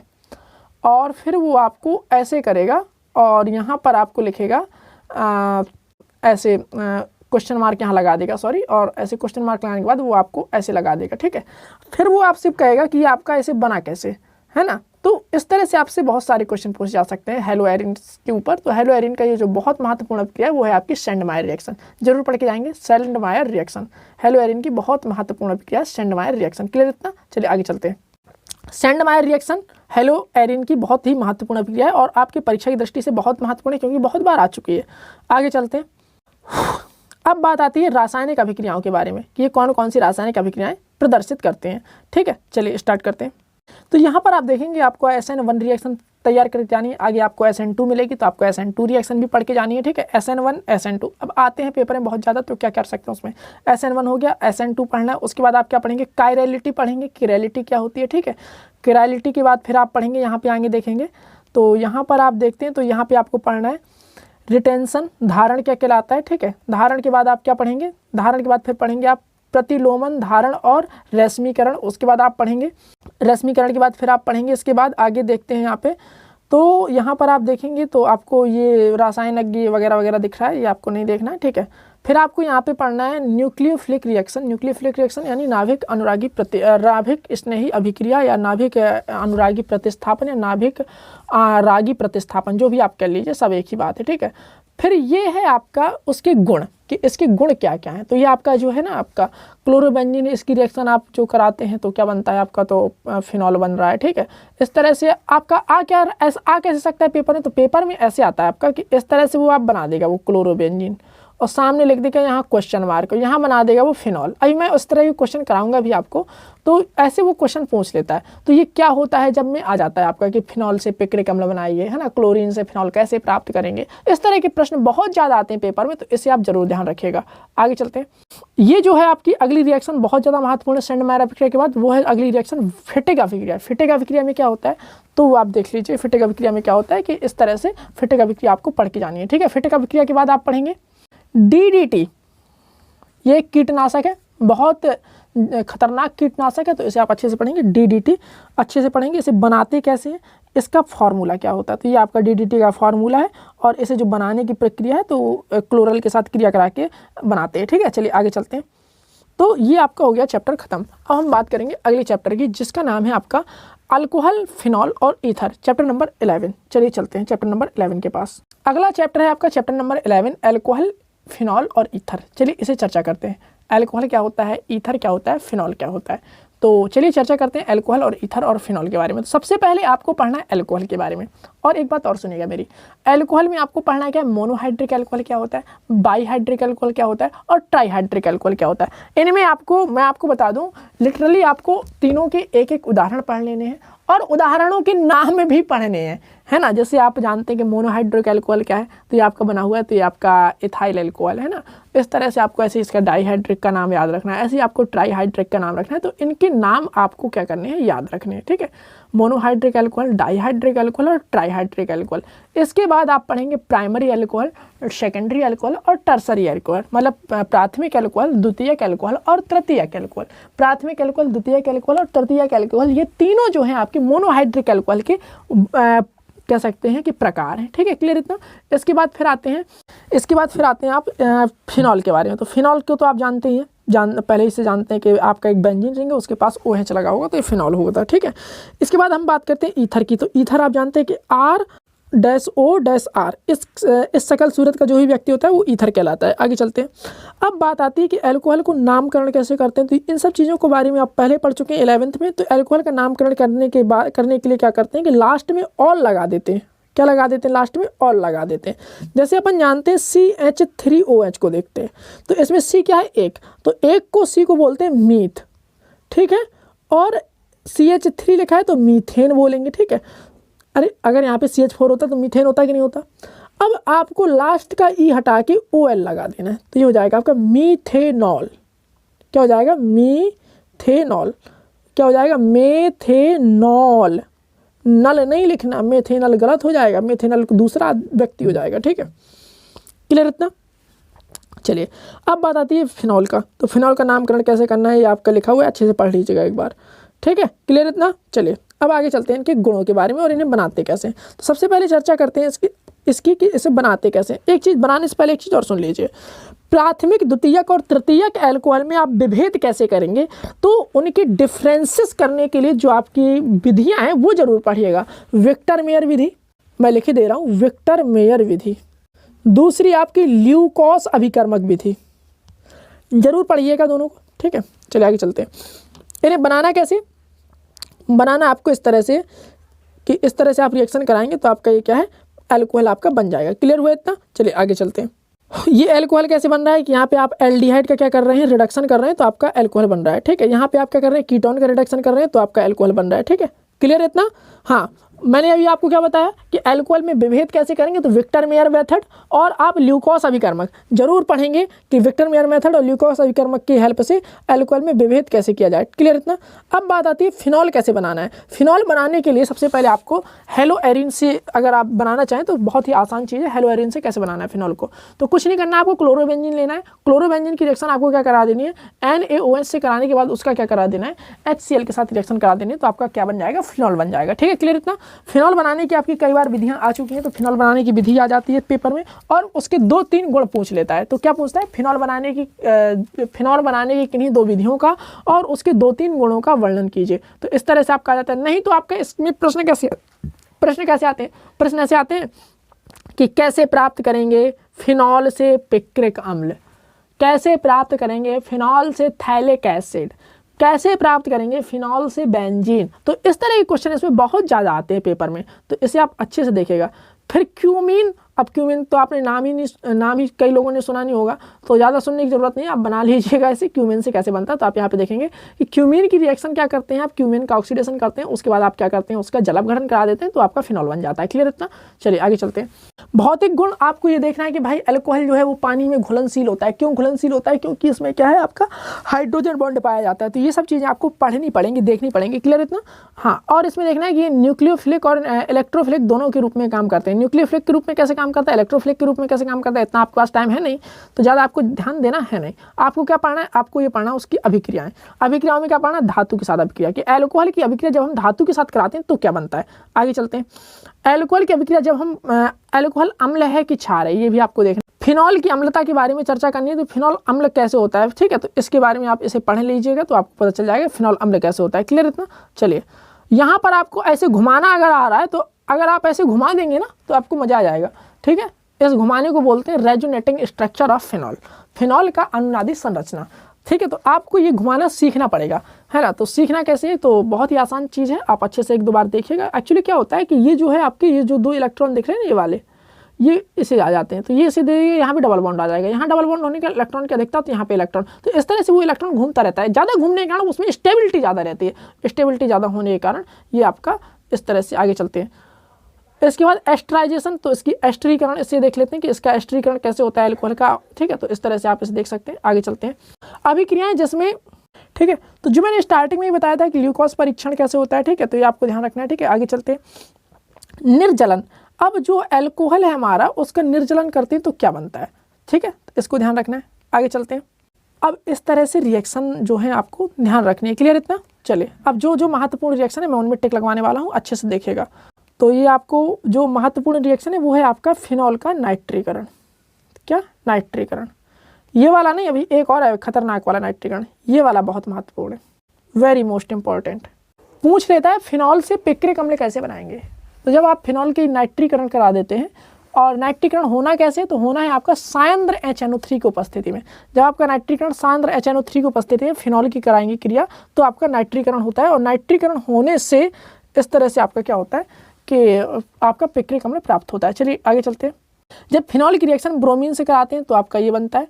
ठीक है, फिनॉल की रिएक्शन जब ब्रोमीन से कराते हैं तो क्या बनता है, 2,4,6 ट्राई ब्रोमोफिनॉल। आगे चलते हैं। कोल्बे अभिक्रिया, वेरी मोस्ट इंपॉर्टेंट अभिक्रिया। अब यहाँ पे कितनी अभिक्रिया अपन ने स्पॉट की, तो अपन ने यहाँ पे स्पॉट की 3 रिएक्शन, सेंटमायर रिएक्शन, कोल्बे अभिक्रिया, है ना। क्लियर इतना। तो ये आपकी तीसरी रिएक्शन है। क्लियर इतना। चलिए आगे चलते हैं। तो ये कोल्बे रिएक्शन, इसके बाद आपकी आती है रेमंड टीमन अभिक्रिया, राइमंड टीमन अभिक्रिया, कोल्बे अभिक्रिया, सिमेट अभिक्रिया। क्लियर इतना। तो ये अभिक्रियाएं आपको क्या करनी है, पढ़ के जानी है। अगला, फिनॉल की यश दरज से अभिक्रिया। अब यश दरज क्या है, तो फिनॉल की जब इसके साथ क्रिया कराते हैं तो क्या बनता है, तो ये आपको ध्यान रखना है। क्लियर इतना। चलिए, तो ये काहे में परिवर्तित हो जाता है, ये हो जाता है आपका परिवर्तन बेंजीन में। तो फिनॉल की क्रिया जब हम जिंक चूरन के साथ कराते हैं, जिंक डस्ट के साथ कराते हैं, तो आपका क्या बन जाता है, ये बन जाता है आपका बेंजीन। ठीक है, क्लियर इतना, कोई दिक्कत। चलिए आगे चलते हैं। अब एल्कोहल के टॉपिक में जो एल्कोहल आपके महत्वपूर्ण है उनकी चर्चा करते हैं। तो पहले आपका मेथेनॉल, आपको ध्यान क्या रखना है, आपको ध्यान रखना है मेथेनॉल बनाने की 2 विधियाँ। मेथेनॉल के कम से कम 4 रासायनिक गुण। ठीक है, और ये भी ध्यान रखना है कास्ट स्पिरिट इसी को कहते हैं मेथेनॉल को। ठीक है, तो मेथेनॉल बनाने की 2 विधियाँ और इसके 4 रासायनिक गुण आप अच्छे से पढ़ लीजिएगा। आगे चलते हैं। अगला है आपको एथेनॉल पढ़ना है, ठीक है। इथेनॉल पढ़ने के बाद फिर आप क्या पढ़ेंगे, मेथेनॉल इथेनॉल दोनों हो गए, ठीक। चलिए आगे चलते हैं। अब ये तो पढ़ ही चुके हैं, ठीक है। अब हैलोजनीकरण कैसे होता है तो ये आपको ध्यान रखना है। फिर आपको क्या पढ़ना है, फ्रीडल क्राफ्ट रिएक्शन।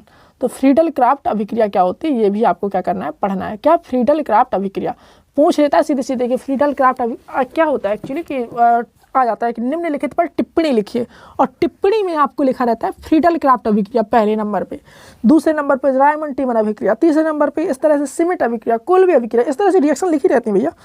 आगे चलेंगे, नाइट्रीकरण फिर आपको देखना है यहाँ पे।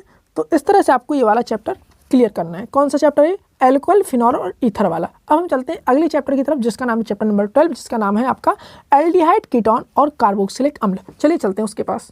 चलिए अब चर्चा करते हैं एल्डिहाइड, कीटोन और कार्बोक्सिलिक अम्ल की, कि एल्डिहाइड, कीटोन और कार्बोक्सिलिक अम्ल में क्या क्या आपके लिए परीक्षा की दृष्टि से जो बहुत ज़्यादा महत्वपूर्ण है वो है। चलिए स्टार्ट करते हैं इसे।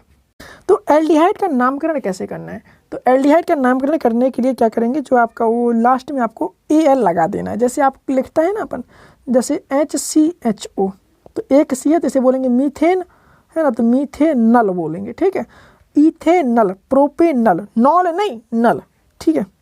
क्लियर इतना, चलिए ये है इसका IUPAC नाम का सिस्टम, ठीक है। क्लियर इतना, जैसे ये है आपका CHCHO मेथेनल, और CH3CHO इथेनल, ठीक है, प्रोपेनल, ब्यूटेनल, इस तरह से आप इसका क्या कर सकते हैं, नाम रख सकते हैं। क्लियर इतना, इनके जो समूह होता है डैश CHO, इसे बोलते हैं कार्बोनिल समूह, है ना। आगे चलते हैं। अब हम बात करते हैं आगे की तरफ कि इनकी संरचना, या आप कह सकते हैं कि इन्हें बनाते कैसे हैं, तो उनकी चर्चा करते हैं कि इनको बनाते हैं हम ऑक्सीडेशन ऑफ एल्कोहल, एल्कोहल के ऑक्सीकरण से हम इनको बना सकते हैं, किन्हें, एल्डिहाइड और कीटोनों को, एल्डिहाइड और कीटोनों को एल्कोहल के ऑक्सीकरण से बनाते हैं। क्लियर इतना, चलिए आगे। एक जो वेरी मोस्ट इंपॉर्टेंट रिएक्शन है वो है आपकी रोजनमुंड अपचयन। ध्यान रखिएगा, पेपर में आती है, आ चुकी है बहुत बार, हर साल आती है लगातार, किसी न किसी सेट में टपक पड़ती है। तो रोजनमुंड अपचयन, इस रिएक्शन को अच्छे से ध्यान रखना है, पढ़ना है आपको। आगे चलते हैं। स्टीफन अभिक्रिया, इसको भी आपको पढ़ना है। आगे चलते हैं, और आपको क्या पढ़ना है, एटार्ड अभिक्रिया। अब यहाँ से आपकी अभिक्रियाएं चालू हो जाते हैं, अभिक्रियाएं इससे ठीक पहले वाले चैप्टर से चालू हो गई थी। एटार्ड अभिक्रियाएं ये भी आपको पढ़नी है। फिर आगे देखते हैं, और कौन सी, गाटरमान कॉक संश्लेषण अभिक्रिया, ये भी आपको पढ़नी है।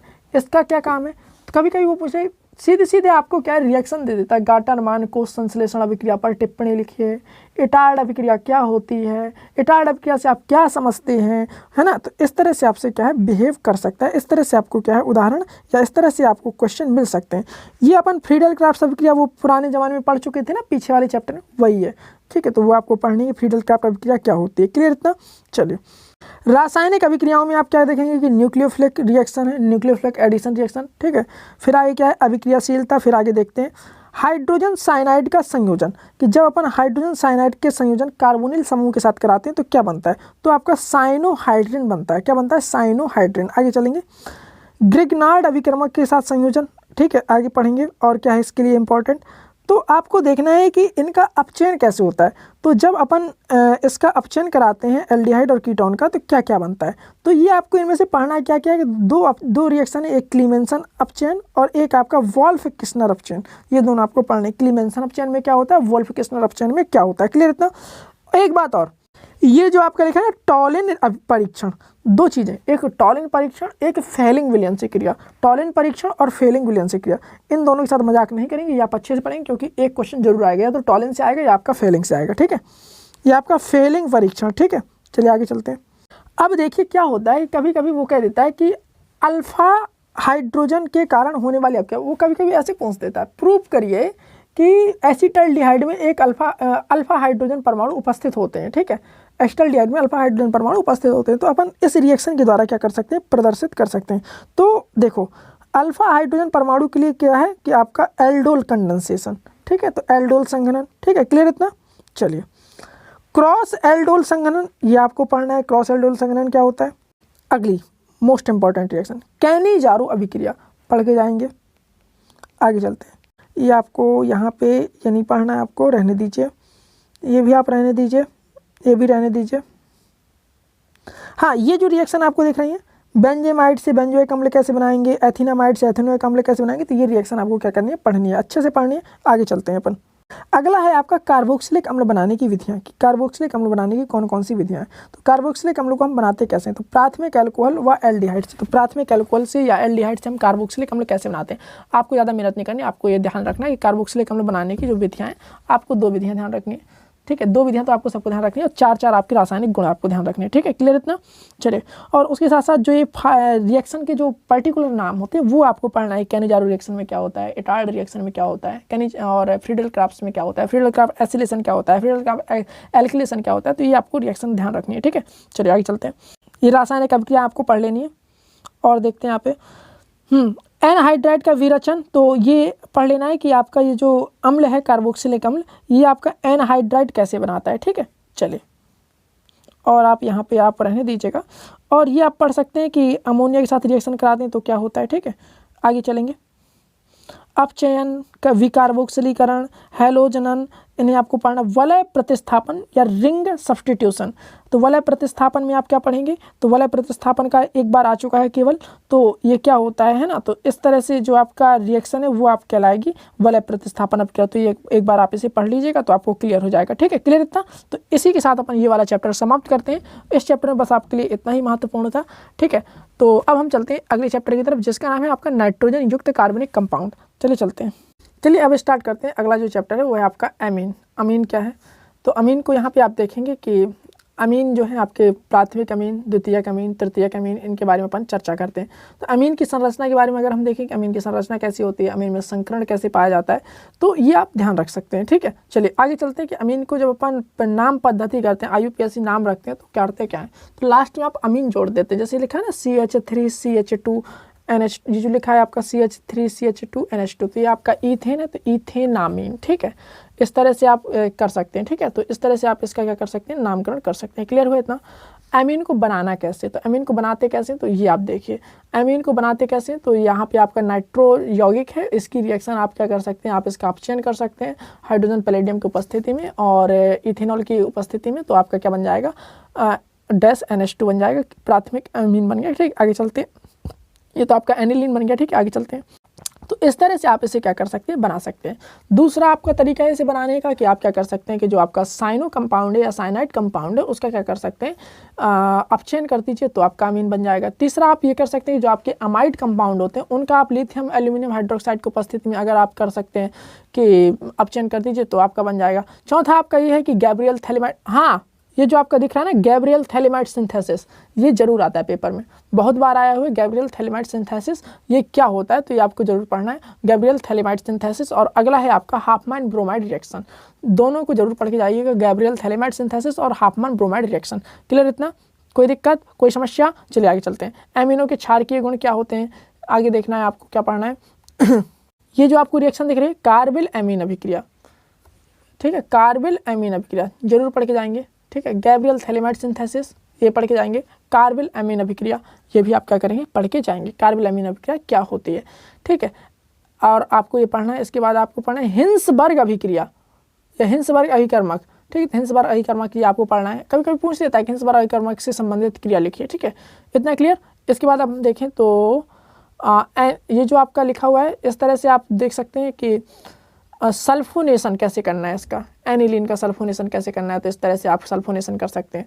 आगे है एनिलीन का, जैसे मान लीजिए अपन को क्या है नाइट्रेशन करना है, तो नाइट्रेशन करने पे बनता क्या है, ठीक है। तो ये आप देख सकते हैं और ये आपको पढ़ना भी है कि आपको कैसे करना है, ठीक है। ये आपका फ्रीडल क्राफ्ट रिएक्शन फिर से आ गई है ना। और ये आपका जो डायजोनियम लवण है ये आप पढ़ लीजिएगा ध्यान से, क्योंकि ये जो है ना आपका क्या होता है जब या कैसे प्राप्त करेंगे, इसमें क्या है ये बहुत काम आएगा, बहुत ज़्यादा आपके लिए हेल्पफुल होगा। तो इसे आप जरूर पढ़िएगा डायजोनियम लवण को, कि डायजोनियम लवण कैसे होते हैं, बनाते कैसे, इनका काम क्या होता है, कैसे रिएक्शन करते हैं, कि इनकी बॉन्डिंग कैसे खुलती है। तो ये आप में क्या है कि अच्छा नॉलेज होने के कारण अगर आप इसे अच्छे से पढ़ लेते हैं, अच्छा नॉलेज हो जाएगा, तो आप क्या घुमा घुमा के वहाँ पे एग्जाम में बना सकते हैं। जैसे उसमें कह दिया ना कि यहाँ से यहाँ जाओ, तो आप बड़े आराम से जा सकते हैं। क्लियर इतना, चलिए। एरोमेटिक यौगिकों में संश्लेषण में डायजोनियम लवणों का महत्व, वही मैं आपको बता रहा था स्टार्टिंग में, डायजोनियम लवणों को आपको क्या करना है, अच्छे से पढ़ लेना है। क्लियर इतना। अब हम चलते हैं अगले चैप्टर की तरफ, जिसका नाम है हमारा जैव अणु। चलिए चलते हैं जैव अणु के पास। चलिए स्टार्ट करते हैं अगला चैप्टर जो कि हमारा लास्ट चैप्टर होने वाला है, क्योंकि इसके बाद जो आपके 2 चैप्टर हैं वो आपके सिलेबस में है नहीं, ये वाला चैप्टर बस आपका लास्ट में सिलेबस में है। तो चलिए इसे अच्छे से पढ़ेंगे, और बहुत ही नंबर गेनिंग वाला चैप्टर और बहुत ही आसान चैप्टर है। तो ग्लूकोज फ्रैक्टोज है ना, ये सब इसी में है, ठीक है, मज़ेदार चैप्टर है। तो चलिए स्टार्ट करते हैं। जैव अणु, ये थोड़ा सा क्या है कि बायोलॉजी वालों के लिए थोड़ा सा फ़ायदेमंद हो सकता है, क्योंकि इसमें थोड़ा सा हल्का सा बायोलॉजी का झलक आता है, लेकिन ऐसा नहीं है कि पूरी बायोलॉजी भरी पड़ी है, इसमें कुछ नहीं है, ठीक है, क्लियर इतना। चलिए स्टार्ट करते हैं इसे। तो सबसे पहले चर्चा करते हैं कि कार्बोहाइड्रेट्स क्या होते हैं। तो कार्बोहाइड्रेट्स आपको पढ़ने हैं, कार्बोहाइड्रेट्स का वर्गीकरण पढ़ना है, मोनोसैकेराइड्स, ओलिगोसैकेराइड्स, बायोसैकेराइड्स हैं, पॉलीसैकेराइड्स, तो ये आपको पढ़ना है। और मोनोसैकेराइड में आपको जो पढ़ना है वो आपके 2 लोग हैं, एक आपका ग्लूकोज पढ़ना है आपको, और दूसरा व्यक्ति है वो है आपका फ्रक्टोज। तो ग्लूकोज और फ्रक्टोज इन दोनों को पढ़ना है ना। ग्लूकोज और फ्रक्टोज में ये भी आपको ध्यान रखना है, ग्लूकोज में आपका एल्डिहाइड ग्रुप पाया जाता है, फ्रक्टोज में आपका कीटोन ग्रुप पाया जाता है ना। अच्छे से ध्यान रखिए, ग्लूकोज पूरा पढ़ेंगे, एल्डिहाइड पूरा पढ़ेंगे। ग्लूकोज में कौन सा ग्रुप पाया जाता है, ग्लूकोज में कौन सा ग्रुप पाया जाता है, वो एल्डिहाइड ग्रुप पाया जाता है। फ्रक्टोज पूरा पढ़ेंगे, फ्रक्टोज में कौन सा ग्रुप पाया जाता है, फ्रक्टोज में पाया जाता है आपका कीटोन। तो इसे आप जरूर पढ़ेंगे, ग्लूकोज और फ्रक्टोज को पूरा पढ़ेंगे।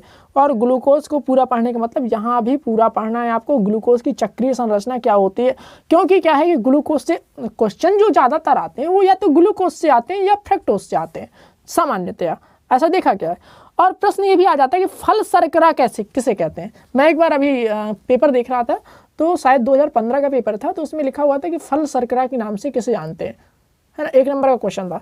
तो फल शर्करा किसे कहते हैं, तो फ्रक्टोज को कहते हैं फल शर्करा। अच्छे से आप पढ़िएगा, फल शर्करा किसे कहते हैं, फ्रक्टोज को। तो ऐसे क्वेश्चन भी आ जाते हैं कभी कभी भूले भटके में। आगे चलते हैं। डाइसैकेराइड में क्या पढ़ेंगे, तो डाइसैकेराइड में आप पढ़ेंगे सुक्रोज क्या होता है, सुक्रोज को बनाते कैसे हैं, सुक्रोज होता क्या है, सुक्रोज को बनाते कैसे, क्लियर इतना। मोनोसैकेराइड हो गया, डाइसैकेराइड, डाइसैकेराइड में सुक्रोज हो गया, लैक्टोज हो गया, लैक्टोज, माल्टोज, सुक्रोज, इन सब का संरचना पढ़ना है। क्या पढ़ना है, स्ट्रक्चर पढ़ना है। किसका किसका, सुक्रोज, लैक्टोज, गैलेक्टोज, इन सब का संरचना पढ़ना है। लैक्टोज आपका पाया कहाँ जाता है, अगर आप ये ध्यान रख सकते हैं तो बहुत अच्छी बात है, क्योंकि लैक्टोज जो है आपका दूध में पाया जाता है ना, और इसीलिए हम इसे दुग्ध शर्करा भी कहते हैं। जो आपका दूध जो है ना मीठा मीठा टेस्ट में होता है, तो वो इसी के कारण होता है, लैक्टोज के कारण, ठीक है, क्लियर इतना। पॉलीसैकेराइड में आपका आ जाएगा एमिलोज, सेल्यूलोज, है ना, इस तरह से आ जाएंगे, ठीक है। तो इस तरह से आप ध्यान रख सकते हैं पॉलीसैकेराइड के बारे में।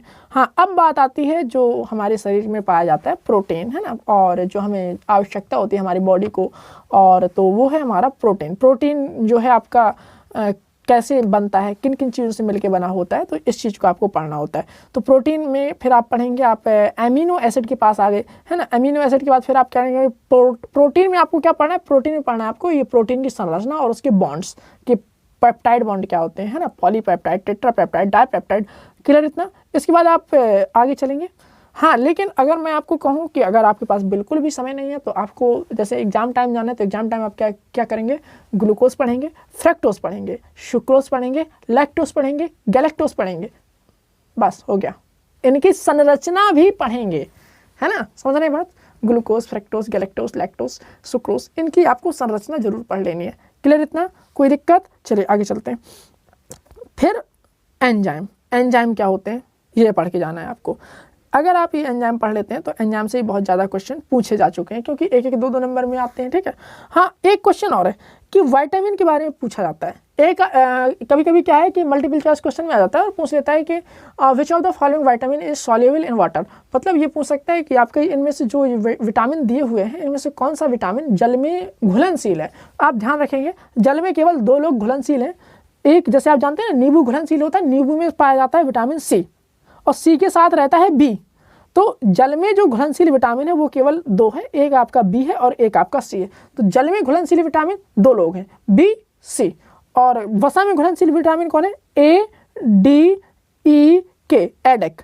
तो एडेक जो है आपका वो वसा में घुलनशील है, और जल में घुलनशील कौन है, बी और सी। अच्छे से ध्यान रखिएगा, अब इतना खतरनाक तरीके से कौन बताता है, ठीक है। आगे चलते हैं। आगे न्यूक्लिक अम्ल। तो न्यूक्लिक अम्ल अब आप रहने दीजिए, क्योंकि डीएनए आरएनए बहुत हो गया अब तो, है ना। चाहे तो आप पढ़ सकते हैं अगर आपके पास बहुत ज़्यादा समय है तो न्यूक्लिक अम्ल में आप पढ़ सकते हैं कि डीएनए क्या होता है, आरएनए क्या होता है ना, डीएनए के बारे में, आरएनए के बारे में, और न्यूक्लिक अम्ल, और ये आप DNA fingerprinting, this is the most important, है ना। मैथ वालों को वैसे बड़ी दिक्कत होती है बायो की चीज़ें पढ़ने में, लेकिन फिर भी आप ये पढ़ लीजिएगा डीएनए फिंगरप्रिंटिंग, कि डीएनए फिंगरप्रिंटिंग क्या होता है, इसका उपयोग कैसे करते हैं, है ना। तो यहाँ पर आप ध्यान रखिएगा डीएनए फिंगरप्रिंटिंग। फिर इसके बाद आती है हार्मोन्स। तो हार्मोन्स क्या होते हैं, तो हार्मोन्स क्या है कि हमारे अंतःस्रावी ग्रंथियों में बनते हैं ना, और तो ये जो है आपके हार्मोन्स कहलाते हैं। हार्मोन्स अणु होते हैं, कोशिकाओं के मध्य संवेदी जो आपके सेंसेस होते हैं उनको ले जाते हैं, ठीक है, क्लियर इतना। तो इसी के साथ जो है आपका ये जो चैप्टर था, chapter number 14 as well as ये जो आपकी बुक थी केमिस्ट्री की, वो आपकी ख़त्म होती है। तो आपको केमिस्ट्री की जो ये बुक में जो ये चैप्टर में टिक लगवाए गए हैं, ये आपके लिए परीक्षा के लिए बहुत ज़्यादा महत्वपूर्ण होने वाले हैं। तो आप अगर परीक्षा देने जा रहे हैं तो आपको परीक्षा से पहले इन सभी टॉपिक्स को अच्छे से कर लेना है। इवन मैं तो कहता हूँ इन टॉपिक्स को आप बिल्कुल नहीं छोड़ के जाइएगा। जितनी रिएक्शन मैंने बताई हैं वो सारी रिएक्शन आपके बिल्कुल फिंगर टिप में होनी चाहिए, और आपको जितनी भी चीज़ें बताई गई हैं, जो भी आपको डेफिनेशन बताई गई है, उन डेफिनेशन को आपको बिल्कुल नहीं छोड़ना है। हाँ, एक्स्ट्रा चाहें तो एक्स्ट्रा आप बहुत ज़्यादा पढ़ सकते हैं, जो भी आपकी इच्छा हो, कोई दिक्कत नहीं है, लेकिन जो न्यूनतम है इससे कम नहीं पढ़ के जाना है, ठीक है। अगर आप इतना पढ़ रहे हैं तो आप इतना अगर पढ़ लेंगे तो पेपर बढ़िया अच्छा जाएगा, मज़ा आ जाएगा आपको। Wish you all the best.